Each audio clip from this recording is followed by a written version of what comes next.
अधूरी शादी का श्राप। ये कहानी राजस्थान के एक वीरान किले की है जिसे लोग अधूरी शादी का किला कहते हैं। यह किला दूर दूर तक मशहूर था, लेकिन अब वहां जाने की हिम्मत कोई नहीं करता। वजह हर अमावस्या की रात किले में एक दुल्हन का भूत अपने अधूरे फेरे पूरे करने के लिए आता है। कहानी शुरू होती है अजय और उसकी दोस्तों की टोली से, जो एडवेंचर के शौकीन थे।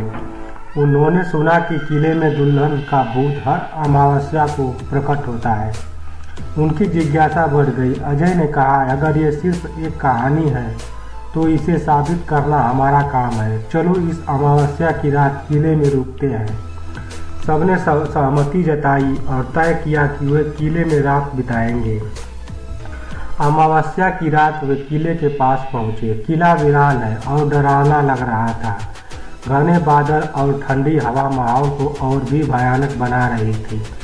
किले का मुख्य द्वार भारी और जर्जर था।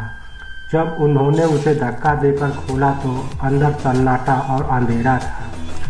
किले की दीवारों पर पुराने फेरे के चित्र बने हुए थे, जैसे शादी का आयोजन कभी हुआ हो, लेकिन हर जगह खून के निशान और टूटे हुए गहनों के टुकड़े पड़े थे। जैसे ही वे किले के मुख्य हॉल में पहुंचे, उन्हें फर्श पर एक पुराना घूंघट पड़ा हुआ मिला। अचानक एक ठंडी हवा का झोंका आया और घूंघट हवा में लहराने लगा।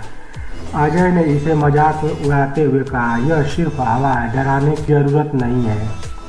लेकिन तभी एक धीमी कहराती आवाज़ सुनाई दी, मेरे फेरे अधूरे हैं, कौन मेरी मदद करेगा? उन सबके चेहरे पर डर की लकीरें खींच गई। अजय ने हिम्मत दिखाते हुए आवाज़ की दिशा में चलने का फैसला किया। वे हाल के बीच में पहुंचे, जहां एक पुरानी शादी की वेदी बनी हुई थी। वहां खून के धब्बे और राख पड़े थे। तभी चारों तरफ से हवा चलने लगी और एक चमकती हुई आकृति प्रकट हुई।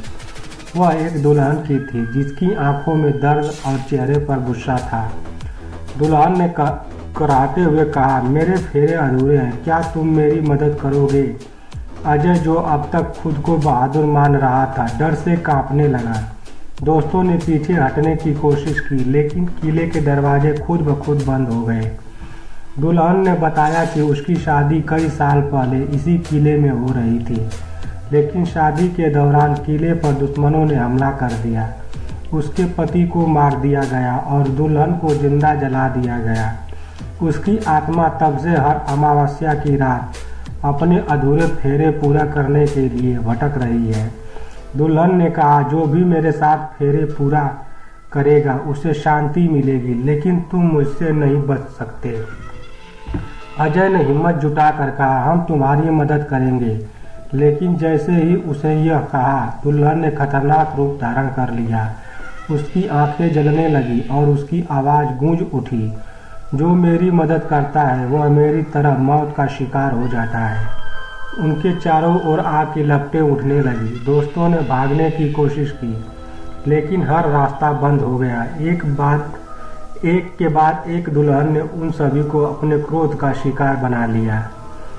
अजय ने आखिर बार चीखते हुए पूछा, तुम हमें क्यों मार रही हो? हमने तुम्हारा क्या बिगाड़ा? दुल्हन ने कहा, तुमने मेरी मदद करने का वादा किया था और यही तुम्हारी सजा है। किले में आग लग गई और अजय समेत उसकी पूरी टोली लापता हो गई। अगली सुबह गांव वालों ने किले से धुंध का गुब्बारा उठते देखा। वहां न तो अजय था और न ही उसके दोस्तों का कोई निशान, लेकिन किले की दीवार पर एक नया संदेश लिखा था, मेरे फेरे अब भी अधूरे हैं। संदेश कहानी बताती है कि हर रहस्य को जानने की कोशिश करना घातक हो सकता है। कुछ कहानियाँ केवल सुनने के लिए होती है, जीने के लिए नहीं।